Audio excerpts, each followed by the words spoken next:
Hey, what's up, everybody? This is John Cox with the John Talks podcast, and we are doing a series right now called Down to Business. And last week, we talked about the early stages of the business. This week, we're going to get a little bit more into what I would call business mechanics. I just like how that sounds. It's pretty cool. I don't know if you all remember, I think it was Iron Man 2 or maybe Iron Man 3. There's a lot of Iron Mans these days. But in that, Tony Stark's kind of hiding out and he's introducing himself to a kid. He's staying in that kid's shed or something like that. And he's like, yeah, I'm just a mechanic. And I kind of like that because that is at the root of who he is and what he does. And I feel like entrepreneurs are similar in that we like to fix things, we like to build things. So if you're a baker, if you're a shoemaker, if you're a marketer, if you're in video production or accounting, I think if you've started your own business, we all have that in common. We have a mentality of, I have this vision, I want to build that vision, and as it keeps going, I want to make it better and better. So let's jump into that a little bit. I'm going to go through some of the things that I've learned over the years that have helped me to operate the business, all the way from building the DNA of your brand to a little bit of money management stuff. So first thing that I would suggest is that you have a really powerful why. Why are you doing what you're doing? And for me, I like amplifying stories that make the world a better place. We talked a little bit about the Aquavita origin story in the last podcast, where there was a missionary that was doing work in South America, and we helped him to raise money to put clean water and sanitation services in for 2,000 families down there. And that why was powerful. I was vibrating when I came out of that meeting with the energy of it. And it kept me going through many, many difficult times. So whatever your why may be, sit down and really dive deep on that. There was a manufacturing methodology, I think, that was created by Toyota decades ago. And it's basically to ask why 5 times when you're creating a new service or product so that you get all the way down to the root of it. For example, if I'm building websites, I would say, why am I building websites? Well, I like technology. Why do I like technology? Well, I like technology because the problems it solves and how it makes things that used to take a long time go a lot faster. Well, why do I want for things to go faster? Well, I like fixing problems in people's lives so that it frees them up to be able to do other things. Why do I want for them to be freed up to do other things? Because when they're free to do other things, they can spend more time with their family, in their community, in their church, with their kids, and so on and so forth. So by asking why 5 times, I really dig down into the root reason behind what it is that I'm doing. So if you don't have core values established for your organization, I would highly recommend that. And there is another methodology called the Pumpkin Plan, and I believe I talked about that book by Mike Michalowicz in the last recording. And in that, he suggests that you have 3 immutable laws in your business. And you can pick what the laws are, but he offers, I think, around 12 that you can pick from if you need to ideate your way into it. I think having immutable laws, like unbreakable laws, you're always going to stick by these values, is a really good way to do business. So for ours, we have 3 right now, 3 immutable laws, and one of them is no jerks allowed.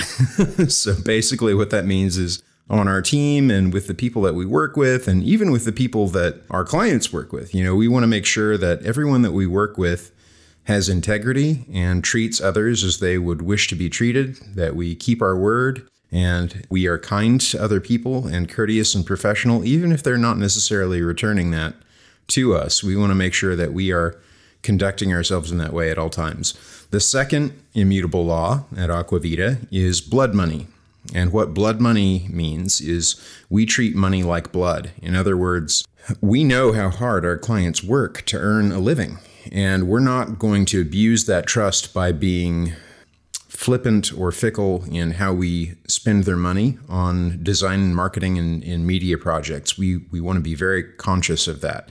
In the same way, the money that we make here at Aquavita, we want to be good stewards of that and to make sure that we're providing a good living for the people that work here. We're creating a good work environment and a good culture with that money. We do profit sharing when we have the money to do that. We're setting money aside for savings. We're not being cavalier with our spending.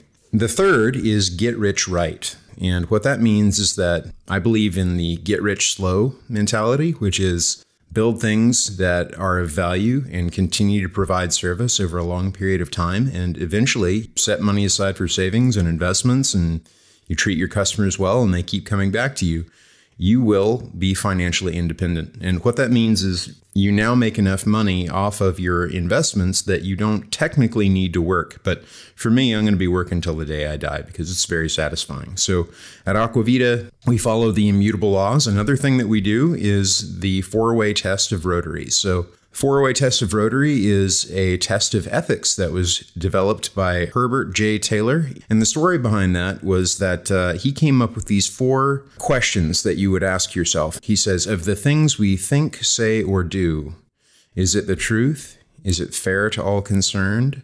Will it build goodwill and better friendships? And will it be beneficial to all concerned? One of the things that really stood out to me after a few years of repeating that over and over again was he says, of the things we think, say, and do. So it's not just of the things we do. It's not just of the things that we say and do. It's even of the things that we think. That just seems like a really good base criteria of questions to ask anytime you're making a major decision in business. So it's very important to have strong core values established. Another one here at Aquavita is that we don't do debt. So everything that we have purchased at Aquavita has been through cash. I had a credit card for about a year when Aquavita first started, but for a variety of reasons, I just decided I wanted to go the cash route and I wanted to save. And if there was a reason to buy expensive equipment, like if we had a line of service that I wanted to open up, I did that only when we had a job that warranted it. So on that first job, I might have spent 50% of the job's value to buy equipment. But the good news is on the next job, I owned that equipment and it became a lot more profitable after that. So those are a few of our core values. I would strongly recommend that you figure out your why. If you don't know what that is, start with the top level answer of like, hey, I build websites or whatever, and ask questions 5 times until you really get down to your core reasons for doing whatever it is that you do. So the next thing is audience and purpose. So I was rereading some of my classic design books. There's a series called Design Basics, a Design Basics Index, and so on. And in that, one of the practice exercises that they have you go through is design something that looks energetic, design something that looks curious, design something that looks cartoonish, et cetera, et cetera, et cetera. And as it has you do all of these things, it wants you to keep in mind what is your audience and what is your purpose. So you need to keep your customer in mind when designing your business. What do you do and who are you doing it for? And so here's an example of a couple of times that Aquavita has pivoted based on what our customers needed. During the pandemic, we had theater clients who were unable to do performances because everything was shut down. We very quickly had to pivot to do remote video production. For example, one of our major theater clients here in town, they had these big stage productions that were almost $500,000 to produce, and they couldn't do any of them. And it was a big part of how they went out into the community and raised money and all that good stuff. So what we did in their case is we did Zoom recordings with their artists and did virtual performances. Well, that's not something that we'd really had a call to do before that. But because of the extreme circumstances, we had to pivot very, very quickly. So know what your audience is and know what your purpose is, and always keep that in mind.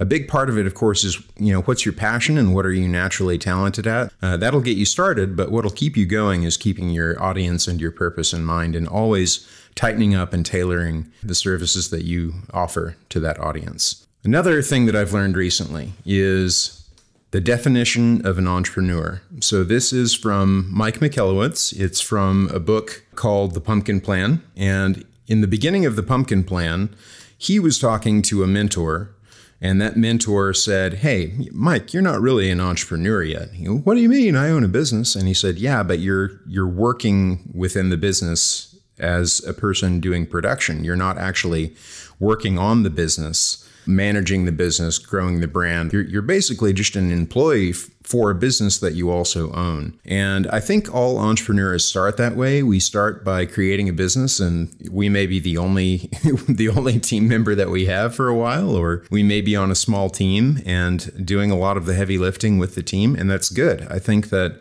all entrepreneurs need to go from sweeping the floors in their business and washing the dishes to doing some of the visionary stuff as well. But eventually, it's very important that the entrepreneur that had the original vision comes back to working on the business. For example, what I'm doing with this podcast series and how my role is changing over time, I still occasionally help my team with production. I manage my team, but I'm moving more and more into capturing and organizing all of the knowledge and publishing that in a way that enhances that. You may hear my 9-month-old son yelling in the background. I'm in my home office recording this. I'm now focusing on enhancing our brand and scaling our brand more than I am actually doing production within the business. And that really ultimately is the definition of an entrepreneur. It's someone who sees opportunities within the marketplaces and then builds a product or service to respond to that.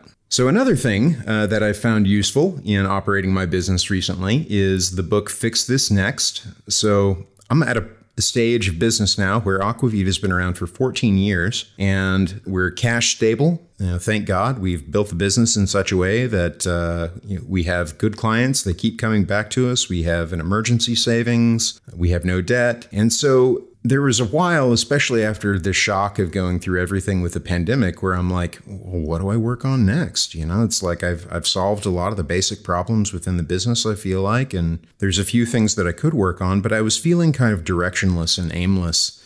And I didn't know, unfortunately, during the pandemic, I lost a few of my mentors. And so I didn't really have anybody to talk to about, hey, what do you think that I should work on next within my business? So fortunately, I found the book Fix This Next, and it gives you a system for evaluating what to work on next in your business, which can be so valuable.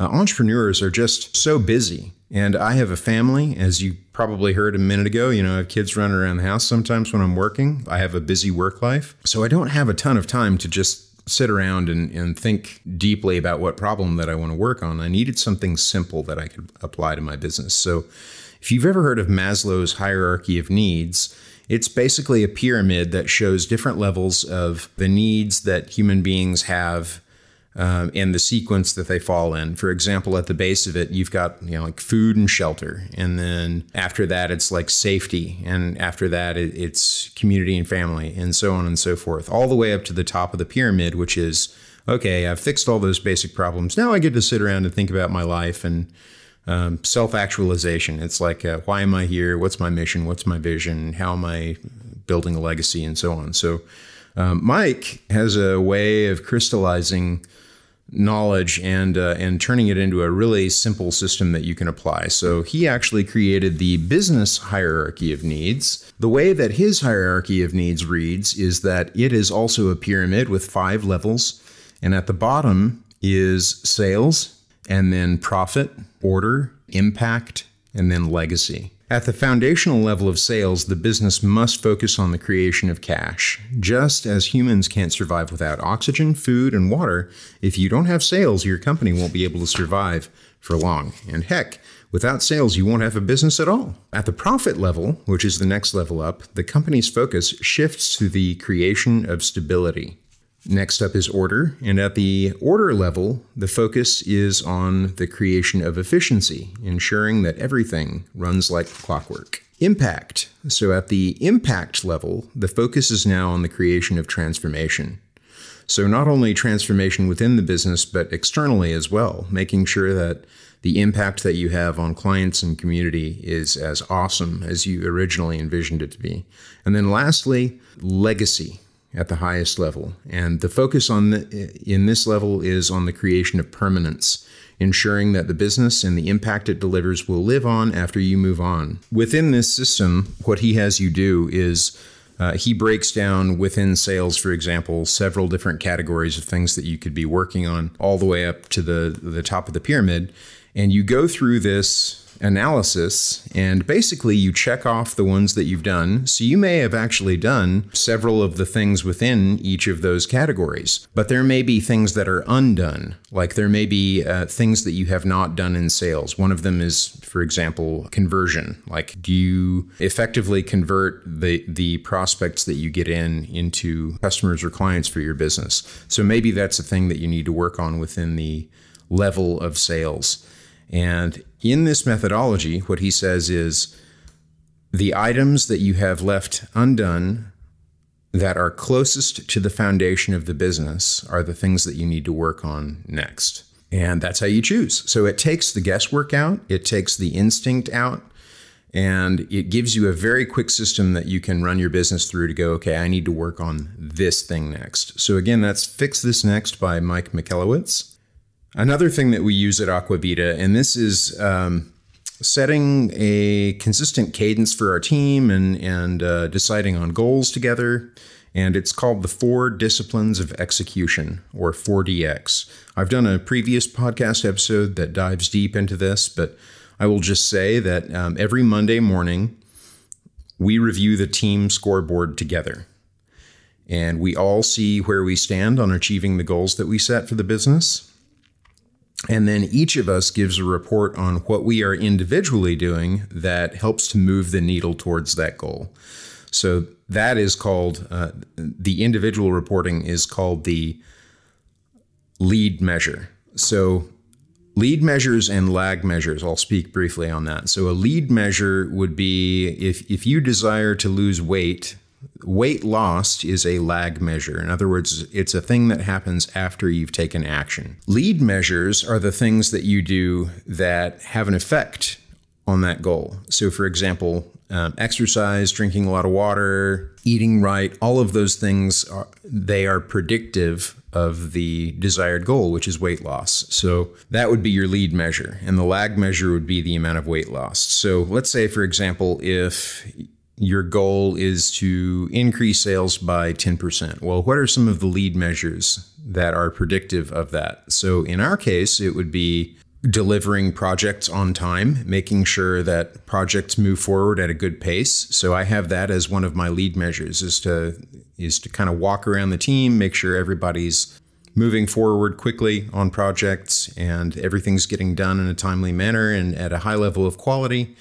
And another lead measure that I have set is to continuously work on our sales pipeline. So as leads come in or RFPs come in, part of my job is to make sure that we respond quickly to new leads that come in. We run them through the criteria of the pumpkin plan to make sure that they're a good potential customer for us and through the 4-way test.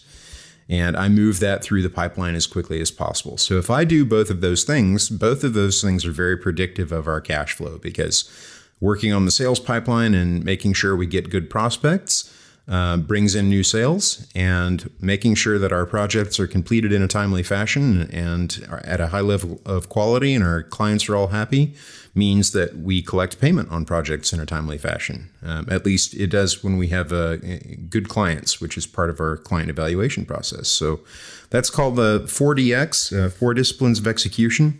And that Monday meeting that we do as a team is called the huddle. And so if you can think about it like people climbing Mount Everest, there was a story of a team that actually took, I believe it was a blind mountaineer up Mount Everest. And they successfully did that, which is an incredible accomplishment. And one of the things that they attributed their success to is that every 30 minutes or so, they would stop and go into a huddle to go, okay, now what problems are in front of us? Okay, now what did we do well? How do we organize to overcome the next challenge that's in front of us? And they've collaborated early and often. And that's called the cadence of accountability. And that Monday huddle for us keeps our team in just a ritual of cadence that gives us a good rhythm to make sure that we're all pulling together and moving forward. Okay, so bookkeeping. So do things by the book. So early on at Aquavita, fortunately, I was able to find a good accountant, and she helped to set our books up the way that they needed to be set up. She's always done our taxes in a really good way. She was formerly an auditor for the oil and gas industry, so she is, I would say, overly cautious, which is a great thing because I'm all gas. I'm like, let's go. And she's very, okay, we need to make sure things are set up this way and we're reporting this. And I remember shortly after we'd started Aquavita, I was working with a company, and that company had a financial controller that came to us and said, hey, this invoice that you sent us, would you mind changing the date on it so that it was the date says that it happened last year instead of this year? And that would really help us out from a tax standpoint. That felt really shady to me because they were asking for me to do something that was dishonest. So I just wanted to run that by my accountant to verify my gut feeling on that it was wrong and unethical to do that. So I went to my accountant and I explained what they were asking for us to do. And she was very like, no way. Like, in fact, I would be really worried about that client. And so we actually ended up ending the relationship with that client over that, because a client that's asking you to do that kind of stuff, I mean, they're doing all kinds of other stuff behind the scenes that's shady. So the sooner you get out, the better. So bookkeeping, just always make sure that you have people around you. If you're not a person that likes to do the day-to-day type stuff, reconciliation of bank accounts and data entry and all that, make sure that you have people around you that do love to do that stuff and they're really good about it. And then also have somebody that, like our Chief Officer of Operations, Michelle Pierce, she does the day-to-day bookkeeping, but our accountant, Mary Mosier, checks her work. And so it's just always good to have a couple of people, maybe one that's doing the data entry and invoicing, which Michelle does, and another one that can check the work of the first one. Not out of lack of trust, but just, you always want to make sure that those systems are well fortified and strong, and you're not having to deal with the IRS on top of running a business, which has its own challenges. So, okay, next thing up, budgeting. So you need to tell your money where to go. When you don't have a budget, it's just your money's all over the place. Things have a way of accumulating. $30 Chick-fil-A run, times 10 very quickly adds up, and now you're spending $300 a month on Chick-fil-A runs. And the same is true in business. For example, we regularly look at bank statements to make sure that we're not getting hit for subscription charges that we've just forgotten about for services that we don't really use anymore. And we really want to keep those tight to make sure that we don't have waste, because that waste could go towards better wages, profit sharing, buying better camera equipment or better computers. So budgeting is absolutely crucial. Prior to 2021, what I would do in September is I would sit down and I would do our budget for the entire year. And what I do now is I do the budget out about a quarter at a time. And the reason that I've done that is things have started to pivot and change so quickly since 2021 in the aftermath of the pandemic and all the political instability and economic instability. And so I've found that it's just a little less harrying. I don't have to change as much of the budget if I do it a quarter at a time, and that just makes life easier. But in my budget, what I do is I create a cash flow template by looking at what are all of our recurring receivables and what are the jobs that we have in the queue right now and when are they due. I look at our recurring expenses, subscriptions, payroll, insurance, all that good stuff. And basically, once I have that, a month's worth of that cash flow template, I can copy paste 1 month, 2 months, 3 months. There's also, I'm sure, tons of budgeting softwares out there that you can use. But personally, I have a customized budget template that I have built over 20 years. My OCD is being more manual with the budget, because when I manually update things, I feel like I have a deeper understanding of them and I really understand where the money is going within our business. And all of that stuff is really loaded in my head. So whatever you do, whether you build a spreadsheet or you have a budgeting software, I highly recommend that you have a budget within your business. It'll really help you to, and also when you're planning how much money to set aside into savings and how much money to invest and so on and so forth. a budget is the only way to go. So that stuff isn't going to happen unless you set that up inside of your budget to set aside profit on a consistent basis. So debt. So I don't speculate with debt. And here's an example of what I mean. About 8 or 9 years ago, we had a client in the retail business and things were going really well. He was growing pretty quickly. He was an e-commerce retail business, and in e-commerce, in his particular line of retail, about 70% of his sales were around the Christmas holiday season. And it was rough because you had to more or less guess what inventory would move within that period of time. And if you didn't sell the inventory within that period of time, the odds are you'd never sell it, because next year they'd release a new line of apparel. They would release new merchandise, and suddenly you're holding the bag on, thousands of dollars worth of things that are now outdated. So unfortunately, in the case of this particular client, he had leveraged debt, assuming that the scaling would continue and that he could go out and buy $100,000 worth of inventory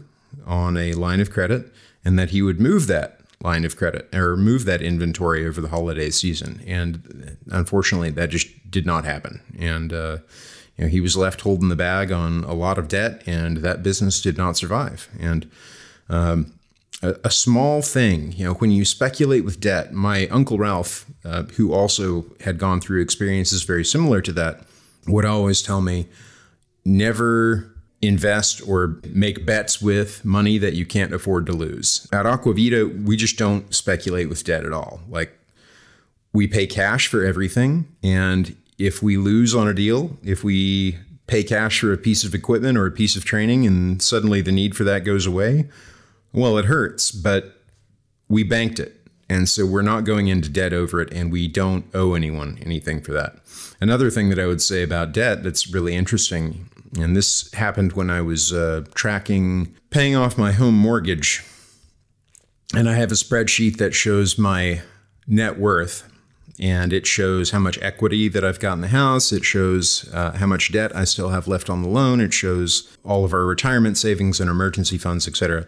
And every time that I paid $1 off of the principal of my home, my net worth would increase by $2, which was really interesting to me, because when you pay off $1 of debt on an asset like a home that appreciates over time, your liabilities go down by $1 and your assets go up by $1. So your net worth actually goes up by $2 because you've eliminated $1 worth of debt and you've added $1 worth of assets, which is really incredible. So as quickly as you can, if you do have loans on things, especially loans on assets that appreciate over time, like real estate or a house or an office building or something like that, pay it off.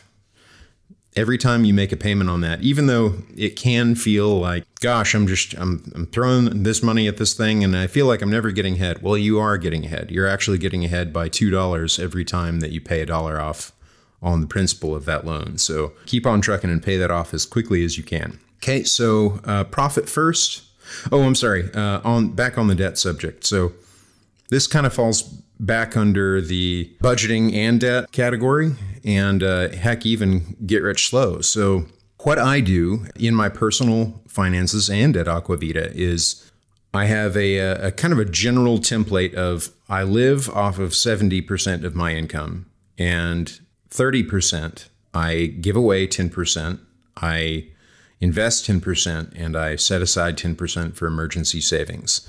And that has really saved our bacon. And let me give you an example of that. So recently we went to visit family in Arizona. We had an unexpected medical expense that racked up to about $10,000, which is a huge pain, of course. There goes the new car for now, right? But the benefit is that because we have emergency savings, I'm not having to beg and scrape and go take out loans to pay this off. I'm not putting it on a credit card. I will pay cash to pay that all off. Having an emergency savings is so valuable. If your car goes out, if your water heater goes out. One time, Jess and I went on another trip to visit family, and when we came back, our closet in our bedroom the carpet was completely soaked, and part of the bottom part of the wall, and we discovered that our hot water heater had not exploded, but there was a significant crack in it, and it was just leaking like a sieve. And gosh, at the end of the day, that ended up costing us something like $1,500 or $1,750 or something like that, with replacing it in the labor and so on and so forth.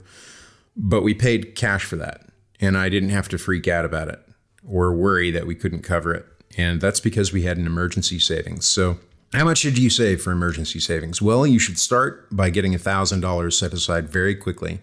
And that's just a small protection against, a tire popping on your car, or medical expenses, things like that. It does not mean, it's been a long week and I'm really stressed out and it'd be fun to go out and eat. That's an emergency. That is not an emergency. So build up an emergency fund as quickly as you can. After you've got the 1,000, strive to hit 1 month and then a minimum eventually of 3 months of bare bones expenses. If you are in an unstable industry and you're not certain what your income's going to look like a year from now or 2 years from now, try and hit 6 months. But at a minimum, you should have 3 months of emergency savings set aside of bare bones expenses. Okay, so next would be Profit First. So this is a book also by Mike Michalowicz, and I'm going to take a quote here from Brian Tracy, was the person that I heard it from. He probably took it from somewhere else, but he said, "You can't be a millionaire if you can't save a nickel."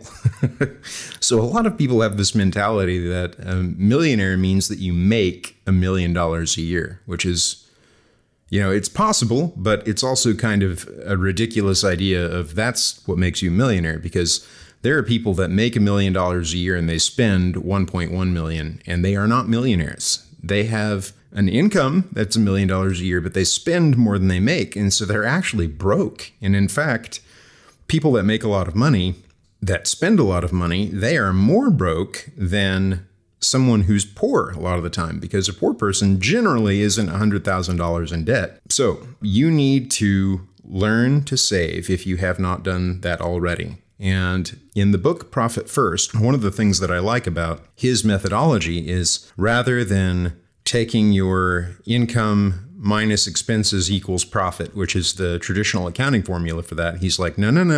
The first thing that you do is set how much profit you want to make in the business. So you need to set for yourself, okay, I want from my business to be 10% profitable, or 5% or 12% or 20% or whatever. But set that number first, and then figure out a way to configure your expenses and a way to make sales that add up to you setting aside 10, 12, 20% of the business as profit. And it's a really ingenious system. I highly recommend that you read that book. He goes into a lot of great detail on how to do it. Basically, he says twice a month, and you pick the days, you distribute money from your operating expense account into several other accounts. And one of them is a profit hold account. And then every quarter, you take half of what's in that profit hold account, and you can pay it out to yourself as a bonus if you would like, or invest it back into the business or whatever.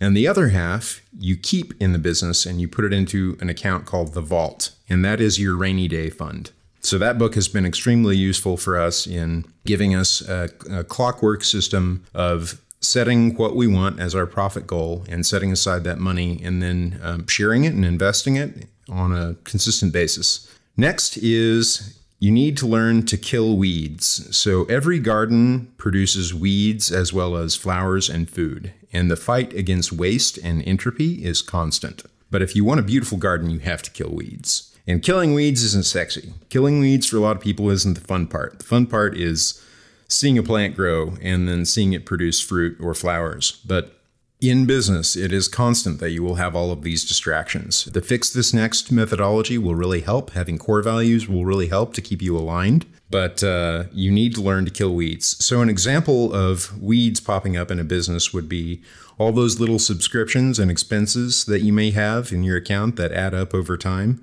Those are weeds. Clients that don't fit your ideal client profile, that distract you from giving excellent service to your ideal client, that's an example of a weed. So you need to make sure that those distractions consistently are removed to allow you to focus on what really matters. Okay, so We covered a lot of business basics in the last 40 minutes. I hope all of that was valuable for you. And what we're going to do next week is we're going to talk about how you can increase your profits and reduce stress with the pumpkin plan process. Hope this has been educational to you all. I'd love to hear your feedback. And if you enjoyed the show, please subscribe. We are on iTunes and anywhere else that you get your podcasts. And I'll see you next time.